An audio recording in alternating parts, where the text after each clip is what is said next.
इस वीडियो के अंदर दो बड़े अपडेट्स के बारे में बात करेंगे। पहला तो जिसका डर था वो होने वाला है। यहाँ पे ज़ीरोधा ने ऑलरेडी ज़ीरोधा के फाउंडर ने हिंट दे दिया है कि दो ही ऑप्शन सेबी के नए सर्कुलर के बाद दो ही ऑप्शन बच चुके हैं। सेबी क्या कर रही है यहाँ पे? सेबी ने क्या होता था पहले कि जिन ब्रोकर्स का सबसे ज़्यादा वॉल्यूम जाता था एक्सचेंज पे, एक्सचेंज की तरफ से चार्जेस में उनको छूट मिलती थी। तो यहाँ पे इन सब को ख़त्म कर दिया है सेबी ने। ये जो छूट वगैरह मिलती थी वो नहीं मिलेगी। तो एफएनओ ट्रेड का वॉल्यूम हाई है तो भी छूट वगैरह नहीं मिलेगी। प्लस बजट में बात हो ही रही कि एफएनओ ट्रेड्स पे 30% टैक्स लगा ही देंगे, तो वैसे भी एफएनओ ट्रेड्स की वॉल्यूम डाउन होगी ही होगी। तो यहाँ पे ज़ीरोधा के फाउंडर की तरफ से ऑफिशियली ये हमें बयान आया है कि आगे का जो रास्ता है वो डिस्काउंट ब्रोकर्स के लिए काफ़ी मुश्किल होने वाला है। यहाँ पे ज़ीरोधा के पास दो ही ऑप्शन बच गए हैं। ये ज़ीरोधा के फाउंडर का कहना है कि या तो हम एफएनओ ट्रेड पे चार्जेस हैं उसको बढ़ा दें, या तो जो हम ज़ीरो ब्रोकरेज देते थे डिलीवरी ट्रेड्स पे, जो डिलीवरी वाली बाइंग सेलिंग होती थी, मतलब क्या होता है, एक तो होता है एफएनओ ट्रेड, एक होता है इंट्राडे जिसमें डिलीवरी नहीं होती, और एक होता है डिलीवरी। जब 2-3 दिन तक बाई करके होल्ड करते हैं तो क्या हमारे डीमेट अकाउंट में आ जाते हैं शेयर्स जो नॉर्मली हम बाइंग करते हैं। तो ये जो ट्रेड्स होते हैं अभी तक डिस्काउंट ब्रोकर्स पे ये फ्री होते हैं, ज़ीरो चार्जेस इस पर आपकी लगती है ब्रोकर की तरफ से। बाकी जो टैक्सेस वगैरह लगते हैं वो तो लगते हैं, लेकिन ब्रोकर की तरफ से ज़ीरो चार्ज लगती है।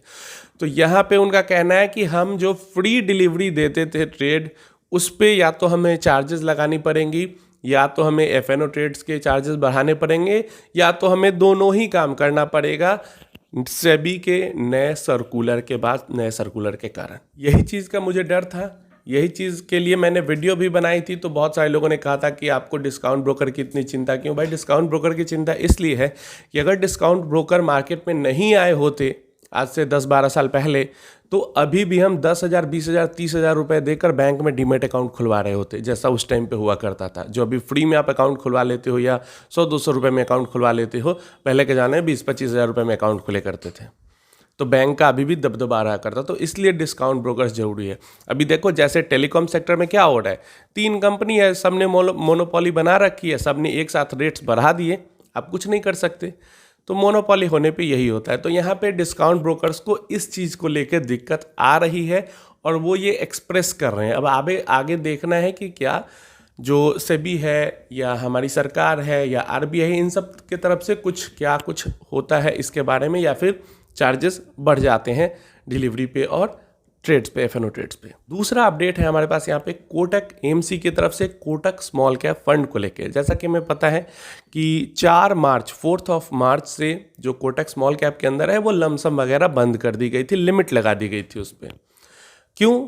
रीजन अभी जो बात कर रहे हैं या उस टाइम पे भी बातें हुई थी, अनसर्टेनिटी, पॉलिटिकल अनसर्टेनिटी को लेकर रीज़न दे रहे हैं वो, कि पॉलिटिकल अनसर्टेनिटी को लेकर हमने जो फ्रेश लमसम है उसके ऊपर स्टॉप, मतलब थोड़ी सी रोक लगाई थी, लिमिट लगाई थी। और यहाँ पे 2 जुलाई से, मतलब कि 1-2 दिन पहले से यहाँ पे जो लमसम है उसको फ्री कर रहे हैं, फ्रेश इनफ्लोज को फ्री कर रहे हैं, जितना चाहो पैसा डाल लो। क्यों? क्योंकि अब पॉलिटिकल अनसर्टेनिटीज़ ख़त्म हो रही है। प्लस बहुत ज़्यादा पैसा आ गया था उस टाइम पे स्मॉल कैप फंड के पास, जिसको वो डिप्लॉय करने के लिए उस पैसों को उनके पास अपॉर्चुनिटी नहीं मिल रही थी। लेकिन उनका मानना है कि अब स्मॉल कैप सेगमेंट में काफ़ी ज़्यादा अपॉर्चुनिटी भी हो चुकी है और पॉलिटिकल स्टेबिलिटी तो हो ही चुकी है। प्लस यहाँ पे जो अर्निंग्स ग्रोथ है वो स्मॉल कैप के अंदर में वो देख रहे हैं कि अर्निंग्स ग्रोथ बहुत ज़्यादा फ्यूचर में इंक्रीज हो सकती है। तो ये कुछ रीजंस देके उन्होंने स्मॉल कैप फंड के अंदर इनफ्लोज को फ्री कर दिए। तो रीजन कुछ भी दो, हमें तो इससे मतलब है कि हाँ, जिस तरीके से लगातार सारे फंड्स स्मॉल कैप में, 1-2 तो मिड कैप में भी अपने जो इनफ्लोज है उस पर रोक लगा रहे थे। फरवरी के महीने में एमएफआई ने सारे एएमसी को डायरेक्ट किया था कि आप थोड़ा सा इनफ्लोज को कर्व करिए, और मार्च में तो हो ही गया था बंद सब तरफ। तो यहाँ पे कोटक एएमसी पहली एएमसी निकल के आ रही है जिसने अपने स्मॉल कैप फंड के अंदर में इनफ्लोज को फ्री किया है।